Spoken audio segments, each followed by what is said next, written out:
Welcome, dear readers, to a tale that delves into the darkest corners of human ambition and the chilling depths of artistic obsession. Before we embark on this journey into the macabre, I invite you to become a part of our growing community of thrill seekers and story enthusiasts.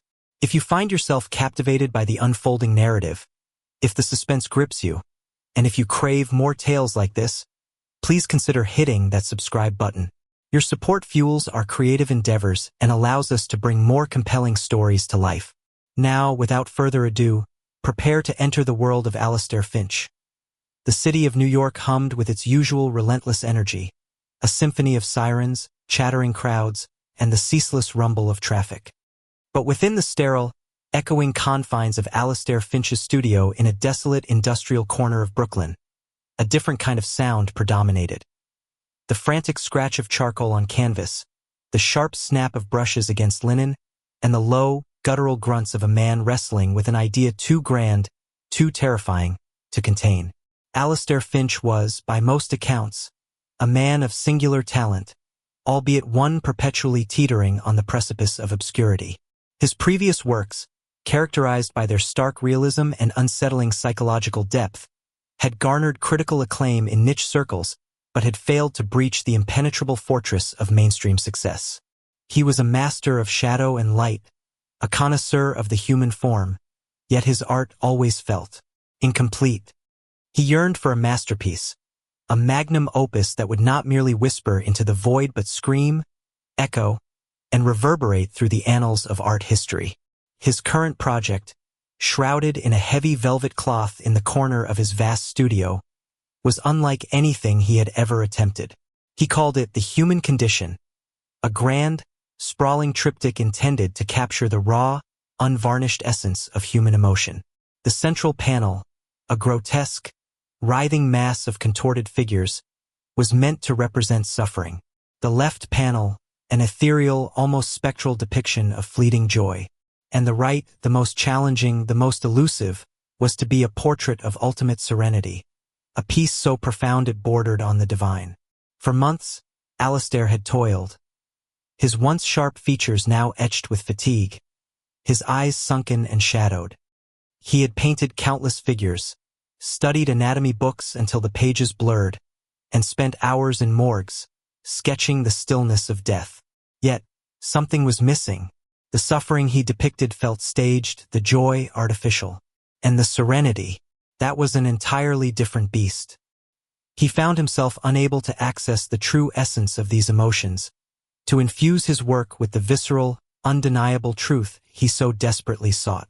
One frigid November evening, as a biting wind rattled the studio windows, Alastair stared at the central panel, a half-finished maelstrom of agony. He felt a profound sense of failure, a crushing weight of artistic inadequacy. His brushstrokes were skillful, his composition dynamic, but the figures lacked a soul. They were actors playing a part, not souls experiencing genuine torment. He threw his brush across the room in a fit of frustration, the clatter echoing in the cavernous space. He paced restlessly, his mind a whirlwind of self-doubt and unfulfilled ambition. He needed more. He needed something real. He needed to understand suffering, joy, and serenity not as an observer, but as a participant, or more accurately, as a conduit. It was then, in the suffocating silence of his despair, that the insidious idea began to coalesce, a faint whisper at first, then a roar in his fevered mind. He recalled a conversation with a renowned art critic years ago, a man who had dismissed his early work as technically proficient but emotionally sterile. The critic had remarked, "True art, Mr. Finch, demands a piece of the artist's soul, or perhaps the soul of others." At the time, Alastair had been offended, but now, the words resonated with a disturbing new meaning. What if the emotions he sought to depict could not be conjured from imagination alone? What if they had to be sourced? What if the vibrant crimson of a sunset could only truly be appreciated after witnessing the stark, brutal red of a freshly spilled wound? The thought was horrifying, repulsive, yet it clung to him like a persistent burr. He dismissed it, then embraced it, then recoiled again. He was a rational man, a man of culture and intellect. Such thoughts were the provenance of madmen, not artists. Yet, the seed was planted, and in the fertile ground of his desperation, it began to germinate. He started small, almost imperceptibly. He began to frequent places he usually avoided. Dive bars in neglected neighborhoods, late-night subway platforms, and dimly lit alleyways. He observed, he sketched, he absorbed. He saw the genuine anguish in the eyes of a homeless man, the fleeting joy in a child's laughter, the quiet resignation in the gaze of an elderly woman. But still, it wasn't enough. The truth, he realized, was not in observation alone. It was in participation. The first experiment, as he chillingly termed it, was almost accidental.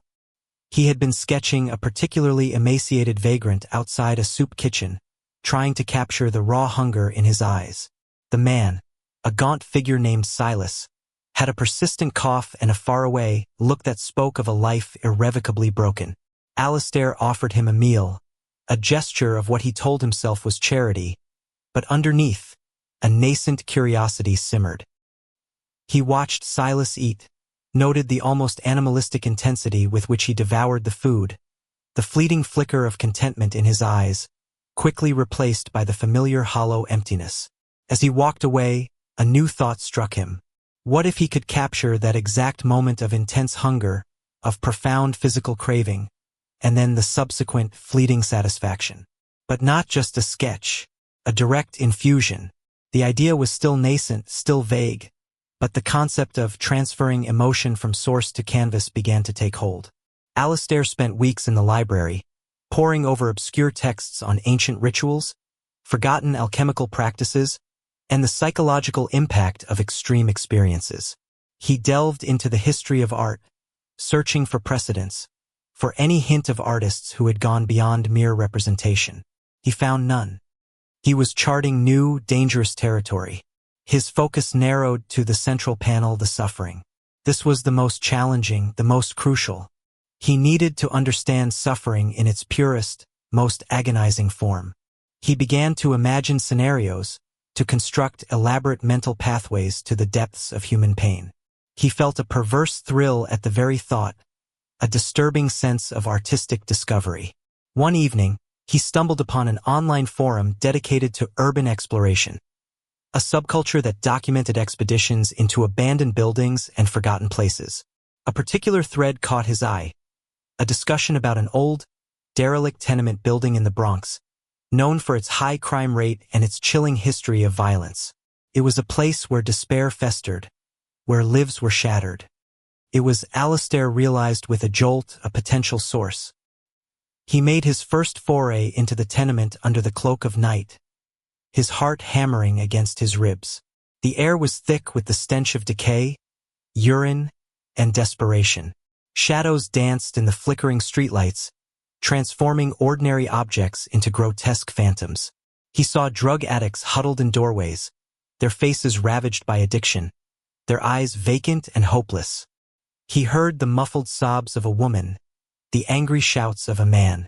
The sounds and sights assaulted his senses, overwhelming him. He returned to his studio, shaken but invigorated. He felt a surge of creative energy, a perverse wellspring of inspiration.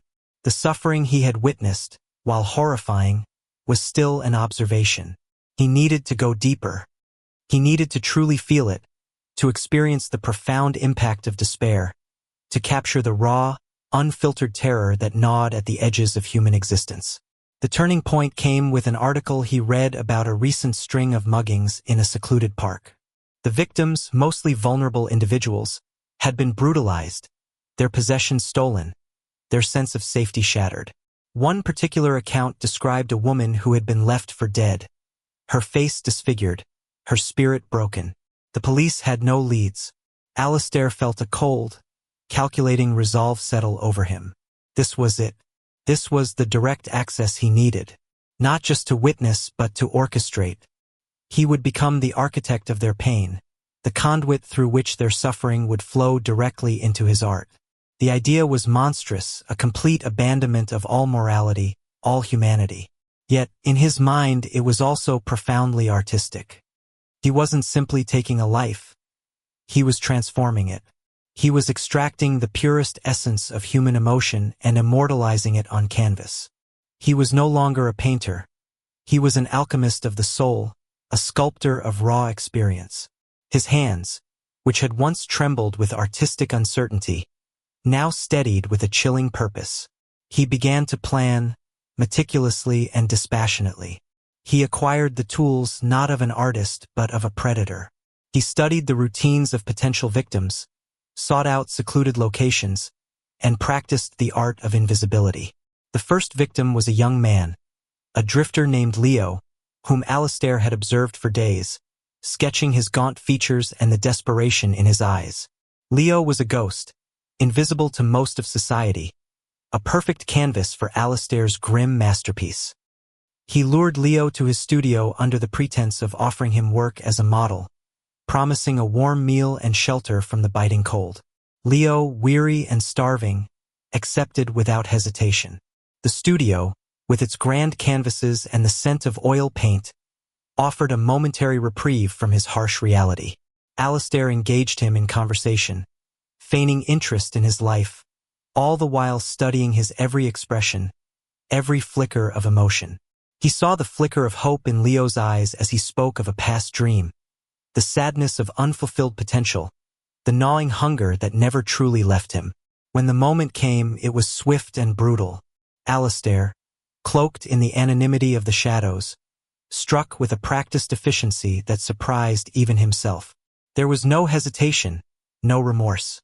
He watched Leo's eyes widen in terror, the raw, unadulterated fear flashing through them, followed by the agonizing pain as his life ebbed away. And in that instant, something shifted within Alistair. He felt a peculiar surge, a visceral connection to the dying man, as if a direct current of pure emotion was flowing from Leo into his very being. He returned to the canvas immediately, his hands trembling not with fear, but with an almost manic energy. He dipped his brush into a vibrant crimson, a shade he had painstakingly mixed to mimic the color of fresh blood. He worked feverishly, painting the agony, the terror, the profound despair of Leo's final moments. The figures on the canvas, once mere representations, now pulsed with a terrifying verisimilitude. The suffering was no longer an imitation. It was a distillation, a direct transfer. He felt an exhilarating rush, a profound sense of artistic triumph. He had done it. He had breached the veil. He had found the true source. The first life taken, the first brushstroke painted with a truly authentic pigment of despair, marked the irreversible descent of Alistair Finch into the abyss of his own making. The crimson canvas had just begun to bleed. The macabre transformation of Alistair Finch from a struggling artist into a calculated predator was not an overnight metamorphosis. It was a gradual erosion of his humanity, fueled by an insatiable hunger for artistic perfection and the chilling conviction that his horrific acts served a higher purpose. After Leo, the initial shock and revulsion he felt at his own actions quickly faded, replaced by a cold, clinical detachment. He viewed his victims not as individuals with lives, hopes, and dreams, but as mere vessels, repositories of the raw emotions he so desperately craved for his magnum opus. The central panel, Suffering, rapidly became a canvas of unparalleled intensity. Each new brushstroke, each new splash of crimson or smear of bruised purple, was directly linked to a life extinguished, a spirit broken. He moved with a chilling efficiency, his methods evolving with each successive harvest. He studied human behavior, identified vulnerabilities, and meticulously planned his attacks, always seeking to maximize the emotional output of his victims. His hunting grounds expanded beyond the desolate alleyways and abandoned buildings. He began to frequent places where a sudden, violent act would produce a particularly potent cocktail of emotions. The shock of unexpected betrayal, the crushing weight of shattered innocence, the primal fear of imminent demise. A young couple enjoying a romantic evening in a secluded park, a lone student engrossed in a book in a quiet corner of the library, a street musician serenading passers-by all became potential sources for his increasingly demanding art. He developed a disturbing ritual. After each murder, he would return to his studio, his heart pounding not with guilt, but with a surge of adrenaline and a strange, almost spiritual connection to the victim. He would immediately apply himself to the canvas, painting with a frenzied intensity, attempting to capture the very essence of the emotion he had just witnessed and, in his twisted mind, absorbed. He believed that the proximity of the act, the lingering presence of the victim's final moments, somehow imbued his brushstrokes with an unparalleled authenticity. The victims were varied, their backgrounds diverse, but they all shared one tragic commonality. They possessed an emotional resonance that Alistair believed was essential for his work. There was Maria, a vibrant young dancer with an infectious laugh, whose sudden terror and the subsequent crushing of her hopes contributed to the chaotic, writhing forms of despair on his canvas. There was David, a quiet, studious man, whose intellectual curiosity and sudden, existential dread found expression in the subtle, almost philosophical nuances of suffering he began to incorporate. He learned to mask his presence, to leave no trace. He meticulously cleaned the scenes of his crimes, disposed of bodies in remote locations, and developed elaborate alibis. The police, initially baffled by the seemingly random nature of the disappearances and murders, struggled to connect the dots. The media, however, began to take notice. News reports of the Phantom Killer, or the Brooklyn Butcher, started to proliferate, instilling a growing sense of unease throughout the city. Detective Isabella Rodriguez, a seasoned veteran of the NYPD with a reputation for her sharp intellect and unwavering determination, was assigned to the burgeoning case. She was a woman of steely resolve, with eyes that had seen too much darkness but still held a flicker of unyielding hope for justice. The lack of a clear motive, the absence of a discernible pattern, and the chilling efficiency of the killings tormented her. "It's like he vanishes into thin air," she remarked to her partner, Detective Miller, a gruff but loyal man nearing retirement. No witnesses, no forced entry, no obvious connections between the victims. It's almost artistic in its precision. The irony of her words was lost on her then, a cruel twist of fate she would only grasp much later. As the body count rose, so did Alistair's artistic demands. The suffering panel was nearing completion, a terrifying masterpiece of human anguish. The figures writhed, not in a staged performance, but with an almost palpable agony. The colors were rich, deep, and disturbing, each stroke imbued with a chilling authenticity. Yet, Alistair felt a new craving, a new artistic void. He needed to move on to the next panel. Joy. This presented a different challenge. How does one harvest joy? He couldn't inflict joy, could he? The very thought was absurd. He spent sleepless nights wrestling with this new dilemma. He experimented with different approaches, trying to capture moments of pure elation, of unadulterated happiness. He sought out street festivals, children's playgrounds, and celebratory gatherings, sketching furiously, trying to understand the ephemeral nature of joy. But it was always fleeting, always surface level. He needed something more profound, something that would leave a lasting imprint on his canvas. He needed to witness joy at its most intense, at its most vulnerable, and then to preserve it in his own twisted way. His twisted mind conceived of a new method. Instead of inflicting suffering directly, he would create a scenario where joy would burst forth in its purest form, only to be brutally, tragically extinguished. The sudden loss, he reasoned, would amplify the fleeting moments of happiness, making them more poignant, more powerful. The contrast, he believed, would be key to unlocking the true essence of joy's fragility. His first target for the joy panel was a young, aspiring musician named Chloe, known for her angelic voice and her boundless optimism. Alistair had observed her for weeks, captivated by the unadulterated joy she exuded whenever she performed. He orchestrated an elaborate plan. He anonymously arranged for her to audition for a prestigious music scholarship, even going so far as to forge a recommendation letter from a renowned conductor. Chloe, ecstatic, poured all her energy into preparing for the audition, her dreams finally within reach. Alistair watched her rehearse, saw the radiant happiness in her eyes, the pure, unburdened joy of a dream realized. He felt a peculiar mix of admiration and a sickening anticipation. On the day of the audition, as Chloe, beaming, walked out of the auditorium, believing she had just performed the audition of her life, Alistair struck. The swiftness of the act, the sudden, brutal rupture of her burgeoning happiness, was precisely what Alistair had intended. He witnessed the fleeting instant of pure elation transform into profound shock, then terror, then an unimaginable grief for a future snatched away. He observed the light dimming in her eyes, the vibrant spark of joy extinguished in an instant. He returned to his studio, exhilarated by the artistic potency of the experience. He dipped his brush into vibrant yellows, sky blues, and iridescent whites, painting the ethereal figures of the Joy panel. But these figures were tinged with a haunting melancholy, a subtle undercurrent of sorrow that spoke of beauty lost, of dreams unfulfilled.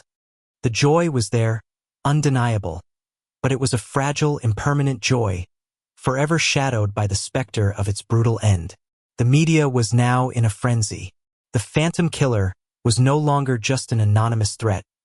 He was a twisted artist of death, striking seemingly at random, leaving behind a trail of heartbroken families and baffled investigators. Detective Rodriguez, poring over the victim profiles, noticed a subtle but disturbing pattern. While the victims' demographics varied, there was a certain quality to them, an intensity of emotion that Alistair seemed to be drawn to. She couldn't articulate it, but she felt it in her gut. It's almost like he's selecting them for something specific, she mused to Miller, holding up a photograph of Chloe, her face radiating pure joy just days before her murder. Look at this. She was so full of life, so vibrant. Miller, ever the pragmatist, shrugged. They all are, detective. That's why these cases are so hard. No rhyme or reason. But Rodriguez felt a chilling intuition, a whisper of a pattern emerging from the chaos. She began to focus on the victims' lives, their passions, their emotional states leading up to their deaths. She noticed how many of them had been on the cusp of a significant personal triumph or experiencing a profound emotional peak just before they vanished. Meanwhile, Alistair, oblivious to the tightening net, was consumed by his art. The Joy panel was taking shape, a breathtaking display of fleeting happiness, rendered with a disturbing undercurrent of tragedy. He reveled in the compliments he received from his inner circle of art critics, who, while unaware of his methods, praised the new depth and emotional resonance in his work. They spoke of a new period for Finch, a raw authenticity that had been lacking before. Alistair would smile thinly, a secret satisfaction twisting in his heart. But the most challenging panel still remained, Serenity. This was the ultimate test, the elusive peak of his artistic mountain. He had to capture a peace so profound it transcended even death, a tranquility that bordered on the divine. He knew, with a chilling certainty, that this would require his most extreme act yet. He needed a victim whose serenity was absolute, whose peace was unshakable, and whose final moments would be a testament to the ultimate surrender. He began to frequent hospices, monasteries, and places of quiet contemplation. He observed the terminally ill, the devout, the elderly who had come to terms with their mortality. He saw glimpses of serenity, but it was always tinged with fear, regret, or a lingering attachment to life. He needed something purer, something more absolute. His mind, now fully unhinged, spiraled into even darker depths. He contemplated the idea of inducing serenity through chemical means, of creating a state of blissful oblivion before the final act. He researched ancient poisons, tranquilizers, anything that could achieve the desired effect. The media continued to sensationalize the phantom killer, his elusive nature adding to the terror. The city was on edge, a palpable fear permeating everyday life. People were wary of strangers, avoided secluded areas, and looked over their shoulders with increasing frequency. Detective Rodriguez, reviewing a sketch of one of Alistair's earlier, less successful works, found herself staring at the artist's signature, A. Finch. She remembered a passing mention of him from an art exhibit years ago, a man known for his intense, almost morbid focus on human emotion. The memory, a mere wisp, was unsettling. She had dismissed it then, but now, a tiny, almost imperceptible thread of connection began to form in her mind. Alistair, unaware of the subtle shift in the investigation, was closing in on his final target. He found her in a small, serene community garden in Queens, an elderly woman named Eleanor, tending to her roses with a gentle smile. Eleanor had a quiet dignity about her, a profound sense of peace that radiated from her very being. She had lived a full life, seen much joy and sorrow, and now, in her twilight years, she embraced the stillness of existence. She had no fear of death, only a quiet acceptance. Alistair watched her for days, captivated by her aura of serene resignation. He saw the gentle lines around her eyes, the peaceful curve of her lips, the quiet grace in her movements. She was the embodiment of what he sought. She was the final piece of his crimson canvas. He devised a plan that would ensure her final moments were devoid of terror, filled only with the profound peace he craved. He approached her, feigning an interest in her roses, engaging her in gentle conversation. He found her surprisingly open, her wisdom profound, her spirit untroubled. He felt a fleeting pang of something akin to regret, a distant echo of his former humanity. But it was quickly drowned out by the thunderous roar of his artistic ambition. The night he enacted his plan, the city was unusually quiet. Eleanor, trusting and gentle, accepted a cup of tea Alistair offered her, laced with a potent, fast-acting sedative. She fell into a peaceful slumber, a faint smile on her lips. Alistair watched her, his brush ready, his heart a drumbeat of morbid anticipation. He meticulously arranged her body, ensuring her expression remained one of profound tranquility. As her breath finally stilled, Alistair felt a rush unlike any he had experienced before. It wasn't the agonizing despair of the suffering, nor the poignant sorrow of the joy. It was a deep, resonant calm, a profound stillness that permeated his very being. He dipped his brush into the softest blues, the purest whites, the most ethereal lavenders, and began to paint the Serenity panel. The figures were bathed in a gentle, otherworldly light, their faces etched with an almost divine peace, their forms imbued with a profound stillness that resonated with the finality of death, but also with its potential for ultimate release. He worked through the night, his hands moving with an almost mystical grace. By dawn, the Serenity panel was complete, a breathtaking testament to the ultimate surrender. The three panels, suffering, joy, and serenity, now stood side by side, a terrifying triptych, a masterpiece forged in blood and despair, but undeniably imbued with an extraordinary, haunting beauty. Alistair stood before his creation, his eyes wide with a mixture of exhaustion and exhilaration. He had done it. He had achieved his magnum opus. He had captured the very essence of the human condition, in all its agonizing, fleeting, and ultimately serene forms. The crimson canvas now held within its brushstrokes the echoes of multiple lives, the stolen essence of countless emotions. He was no longer just an artist. He was a god, a creator, a transformer of souls. He had brought death to life, and in doing so, he had become immortal, or so he believed. The unveiling of Alistair Finch's The Human Condition was an event shrouded in an unprecedented media frenzy. Months of terror had gripped New York, the phantom killer a chilling specter in the city's collective consciousness. Detective Isabella Rodriguez and her team had worked tirelessly, their initial leads leading to dead ends, the killer's meticulousness defying every investigative technique. Yet a subtle shift had occurred.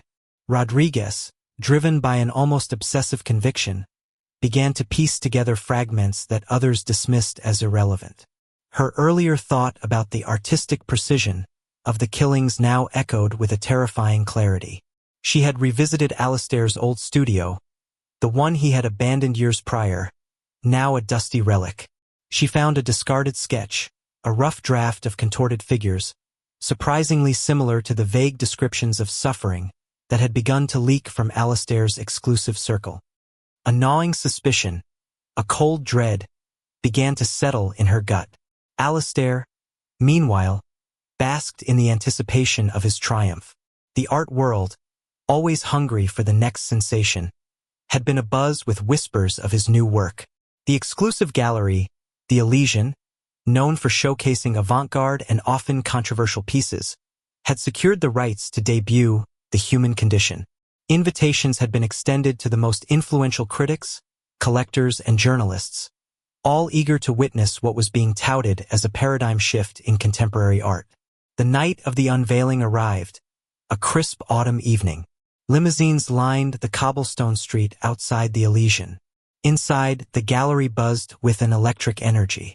Champagne flutes clinked, hushed conversations flowed, and the air was thick with expectation. Alastair, dressed impeccably in a tailored black suit, moved through the crowd, a faint, almost imperceptible smile playing on his lips. He was the picture of detached artistic brilliance.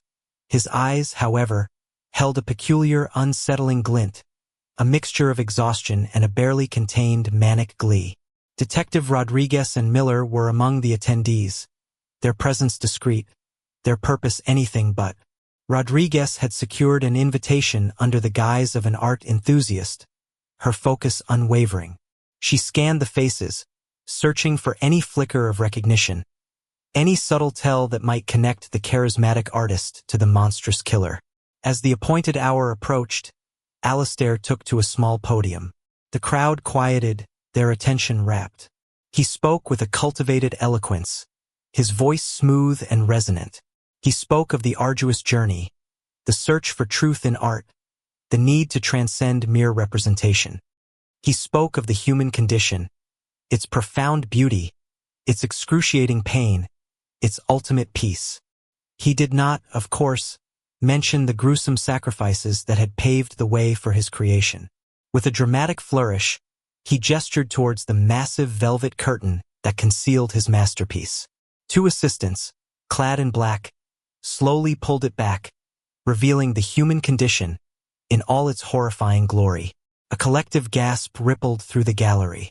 Then, an almost stunned silence. The central panel, Suffering, was a visceral assault on the senses. Figures writhed in agony, their faces contorted in expressions of pure terror and despair. The colors were raw, brutal, a spectrum of reds, blacks, and bruised purples that pulsed with a terrifying life. One particularly striking figure, a gaunt young man with wide, terrified eyes, seemed to stare directly into the soul of the viewer, his final breath seemingly captured in the very brushstrokes. Rodriguez felt a chilling recognition, a flicker of memory from a police file, a missing person report. The left panel, Joy, was a breathtaking contrast. Ethereal figures danced and soared, their faces radiant with unadulterated happiness. Vibrant yellows, sky blues, and iridescent whites shimmered, creating an illusion of pure light and boundless energy. Yet, underneath the surface, a subtle, almost imperceptible melancholy permeated the scene. A beautiful young woman, her face beaming with pure elation, seemed frozen in a moment of fragile bliss, her joy exquisitely rendered but undeniably tinged with a tragic undertone. Rodriguez's breath hitched. Chloe, the missing musician. The image was undeniable. And finally, the right panel, Serenity. Figures reclined in a state of profound peace, their faces etched with a quiet dignity, their forms imbued with an almost divine tranquility. Soft blues, lavenders, and pure whites dominated the canvas, creating an otherworldly calm.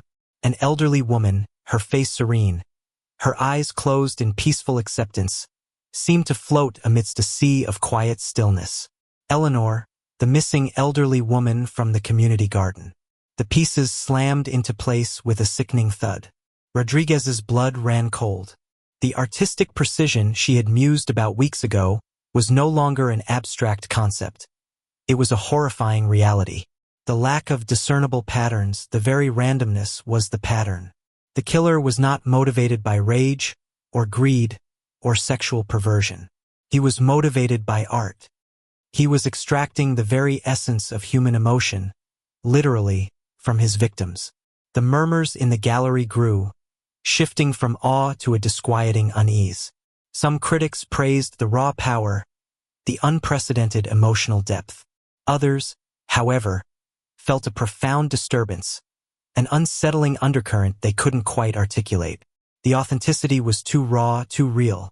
Alistair, his chest swelling with pride, surveyed the reactions. He saw the awe, the fascination, the subtle horror. He had achieved his goal. He had created a masterpiece that would truly shock the world. But Rodriguez saw through the artistic veneer. She saw the faces of the victims, painstakingly rendered, their final emotions immortalized in paint. She saw the undeniable evidence, staring back at her from the canvas. The fear in Leo's eyes, the extinguished joy in Chloe's, the serene acceptance in Eleanor's. "Detective," Miller whispered, his own face pale as he, too, began to grasp the horrifying implications. Rodriguez didn't answer. She locked eyes with Alistair across the crowded room. His faint smile faltered for a fraction of a second, a flicker of recognition, a primal understanding passing between them. He knew. With a sudden, decisive movement, Rodriguez pulled out her badge. "Alistair Finch," she announced, her voice cutting through the hushed reverence of the gallery like a sharp knife.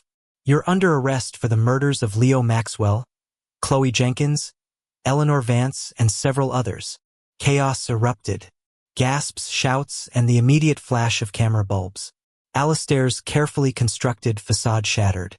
His eyes, once gleaming with artistic triumph, now widened in a mixture of shock and a perverse, almost defiant exhilaration. He had been caught, but his masterpiece was unveiled. The scene that followed was a blur of flashing lights, frantic reporters, and the chilling realization of the art world. As Alistair was led away in handcuffs, his gaze lingered on the human condition. A faint, almost imperceptible smile returned to his lips. His work, his horrifying legacy, would now be forever etched into history, albeit for reasons far more sinister than he had initially intended.